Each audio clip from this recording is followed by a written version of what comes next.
I've been brainwashed since I was young.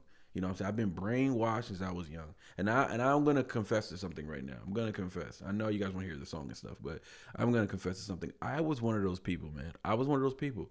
I was one of those people without even welcome back to another episode of Goat Worthy Reactions, where we mainly like to focus on the goats on this channel. And today we're dealing with that big old Billy Goat, Elvis Presley. And for the past 2 weeks, man, I've been on a roller coaster ride with Elvis, man. We're sad, we're happy, we're excited, we're dancing. I was almost on the verge of tears recently. We're shocked with the whole. If you haven't watched any of my I did If I Can Dream, you could check out In the Ghetto. You could check out my latest one, which is Elvis in the Black Community. That one really opened my eyes, and it's got me here. And shout out to Joanne Barber. Joanne Barber donated today to push this one to the front. I had this on the list already just by the title alone, but she pushed it to the front of the line, said that donor win. And you could do the same. Use the link in the description box below to PayPal, CashApp, or whichever case may be. And yeah, man, join the Patreon family as well. Just gotta plug that in there. Let's get into it. Elvis, Don't Cry Daddy. Hopefully this video doesn't get blocked. I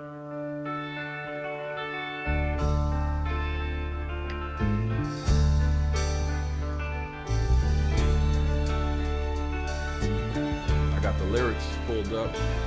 Today I stumble from my bed with thunder crashing in my head. My pillow's still wet from last night's tears.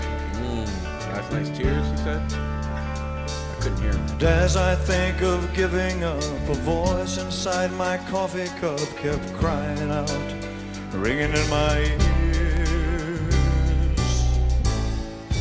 Don't cry, Daddy. I'm not gonna make it. I'm not Daddy, gonna make please it. don't cry.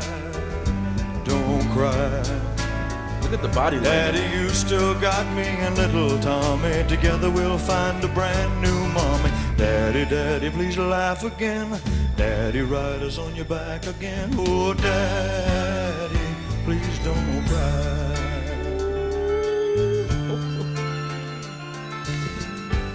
I'm not gonna lie, y'all. I'm running this whole thing back. I am. I'm feeling it. I don't know if I'm gonna be able to keep it together. No, come on, keep it together. Keep it together. Come on, keep it together. Come on, brother. Come on. Wow, this is good. Today I stumble from my bed with thunder crashing in my head. My pillow's still wet from last night's tears. Nice tears. Thank God I got the lyrics up. And as I think of giving up, a voice inside my coffee cup kept crying out, ringing in my ears. I love his voice, man. Don't cry, Daddy. Daddy, please don't cry. Look at that look. Look at that look. I'm sorry to pause it, but look at that look, man. That smirk. Oh, man, I spoke about this in a different video, but just like the way his body language, man. He doesn't have to do too much. He doesn't have to run around the stage. And I know he gets active. I know he's a great entertainer. I know he got the moves and all that. But just watching him two-step back and forth the way he is, still in complete control of the stage, it's pretty. It's. I get it. People all at this. They do. It's amazing. It really is. And some people who don't get it, they look at us or they look at me and say, it's not that serious, dude. He ain't doing much. There's many black entertainers who can really move.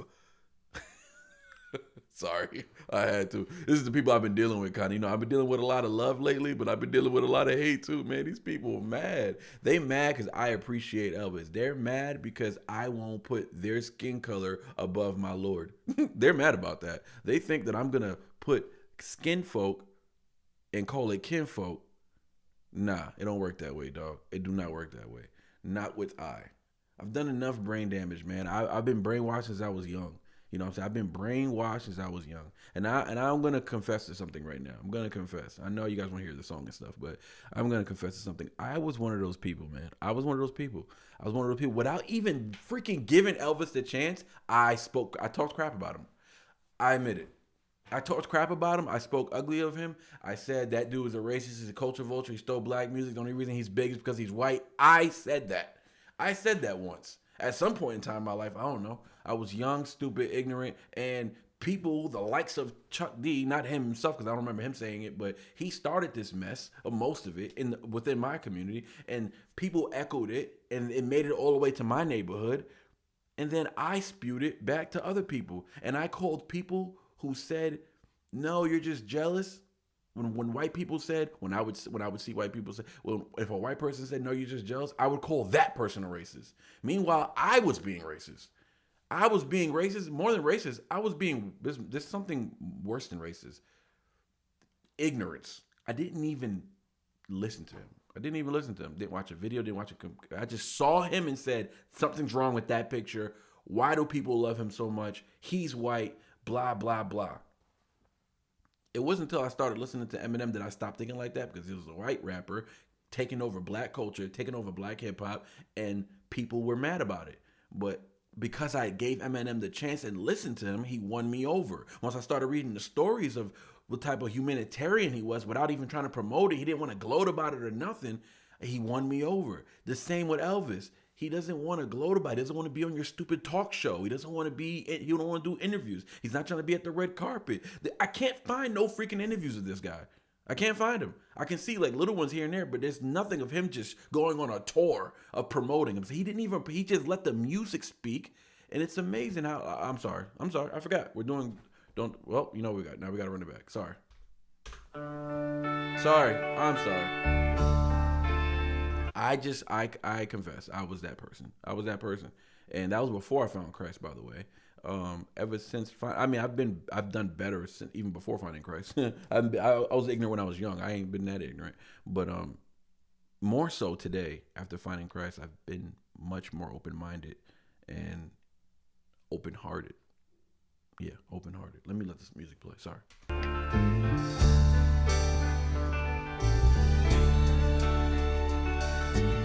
Look at it. Everything he does. Face expression. Today I stumble from my bed with thunder crashing in my head. My pillow still wet last night's tears. Ooh, I want to sing with you, brother. And as I think of giving up, a voice inside my coffee cup kept crying out, ringing in my ears. Don't cry, Daddy. Daddy, please don't cry. Don't cry. Daddy, you still got me and little Tommy. Together we'll find a brand new mommy. Daddy, Daddy, please laugh again. Daddy, ride us on your back again. Oh, Daddy, please don't cry.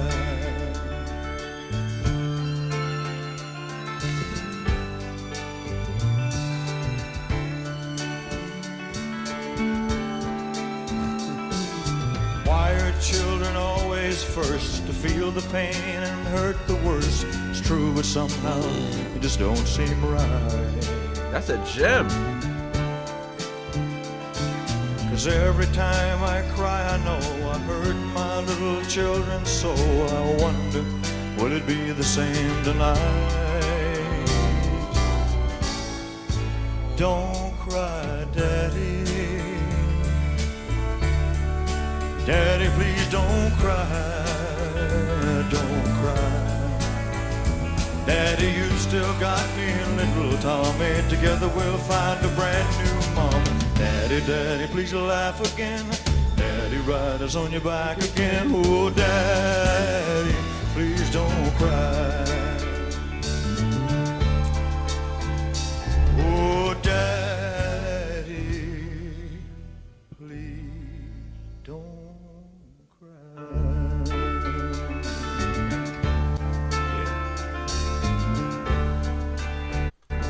I actually want to hear that second verse again. So this is one of those songs where the sadness isn't loud. It's pretty quiet actually. And sometimes that quiet pain that we're experiencing, or someone in this position is experiencing, because he mentioned we'll find a brand new mommy. So I guess the mother either left the family or even worse, passed away. And I really feel like it stands out to me because he's in the song, he flips the natural order of family, and where the mother's gone or left or whatever the case may be, and now the father's the one who's supposed to stay strong for the children, right?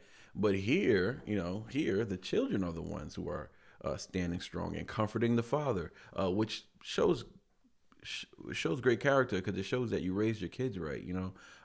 So there's nothing wrong with that image. It's just not natural. And when you see that happening, that's gotta help. Even that's gotta help the father realizing that. It's gotta help him and uplift him in a way. Just noticing that, because that line, "Daddy, you still got me in little Tommy," that's a child trying to hold the family together, man. A child. Can you imagine a child?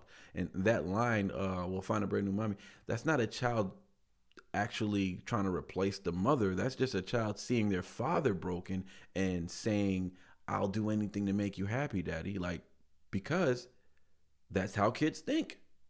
I know this. My daughter's this way.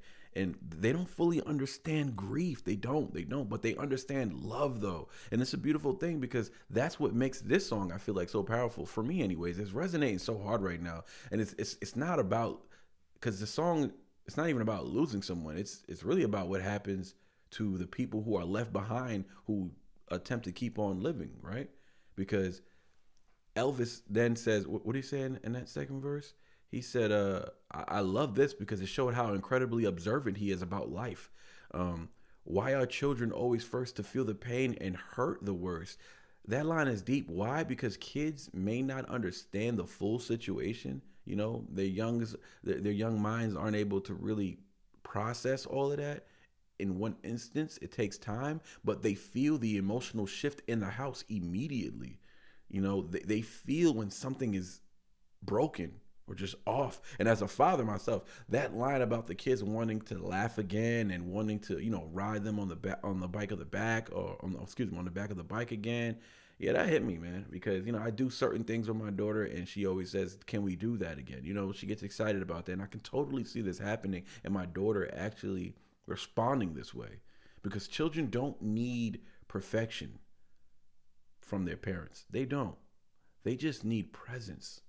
You just gotta be there, man. You just gotta be there. And honestly, there's a spiritual layer to that too, man. Because Scripture says, Psalms 34:18, the Lord is close to the brokenhearted and saves those who are crushed in spirit.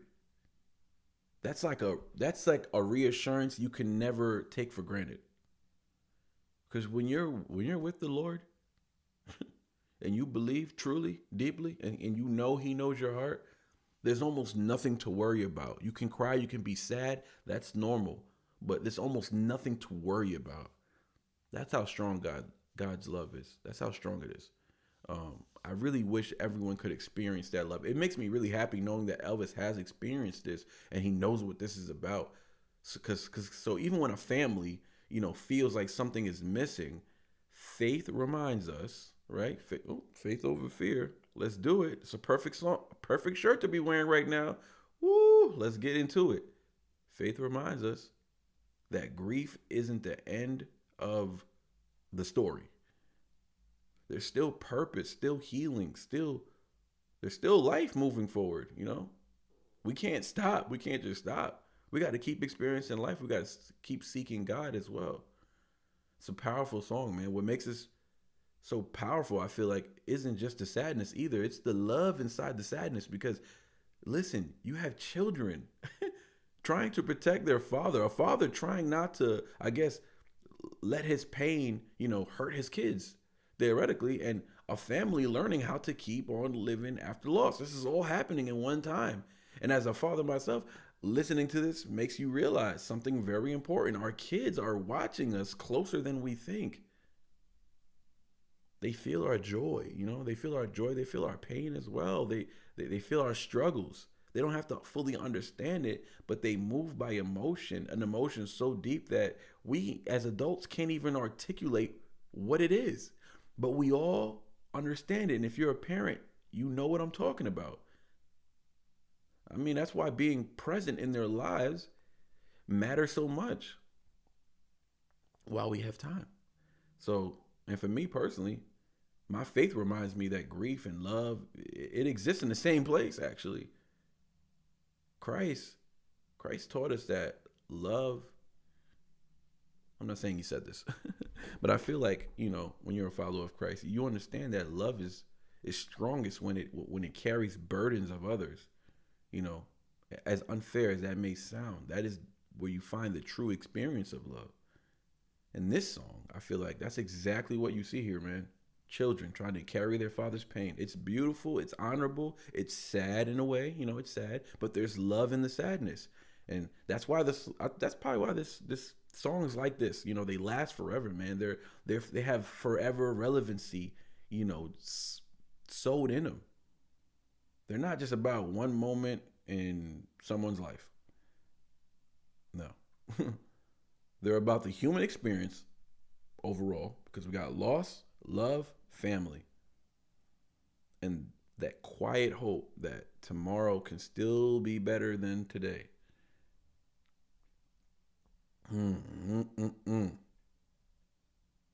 Listening to this song reminds me of something. Jesus said it in Matthew. I can't remember the verse, but unless you become like children, or no, unless you become like little children, you will never enter the kingdom of heaven. That's a jagged pill to swallow, man. And that's what I hear in this song. Exactly that. Exactly that kind of heart. Children who don't fully understand the pain, but they still believe things will be okay. I mean, adults say that and don't even mean it. I've said it and didn't even mean it. Like, we got to be like children. They mean that. They mean it, man. Sometimes the purest of the purest faith is in the room, but it's not of the adults trying to hold it together and whatnot. When you're going through sorrow, it's just the child who still believes love can fix what's broken.